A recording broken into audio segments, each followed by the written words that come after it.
ואתה ביחד עד הגמר, סמוך עליי. עלק ביחד.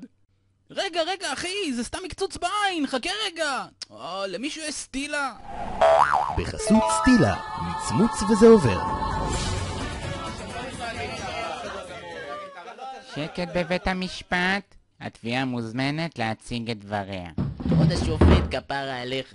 בוקי נאה הוא בן אדם עלוב ושפל שגנב בצורה אכזרית את פסלון החסינות של חברתי התמימה, התאורה, שמימיה לא רימתה או שיקרה למישהו במשחק וביקום. אני ידעתי רק בערב. כדי לדפוק לנו את התוכנית להגיע לגמר בפנן תוך כדי שאנחנו משתינים על כולם בדרך. והוא שמן. האם התביעה מצאה עדות לגניבה? יא ברושקה רקטולושקה נקיושקה. רגע, הסנגור שלי עוד לא דיבר. זה באמת לא מכובד מצידו. אתה הסנגור! פרוטקשן! התביעה רוצה לקרוא לעד הראשון. אני השתכשכתי לי במים, מחליטה את מי להדיח, כשלפתע ראיתי מרחוק את בוקי מחטט לי בתיק וגונב את פסלון החסינות.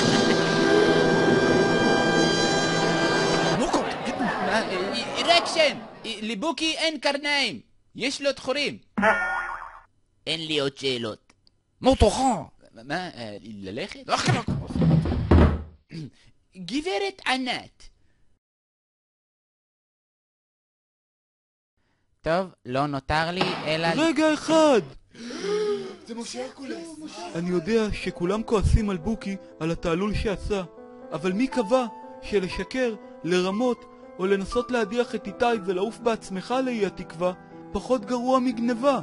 בוקי היום עומד למשפט בעוון משהו שכולנו עשינו, ואני חושב שאם הוא אשם, כולנו אשמים.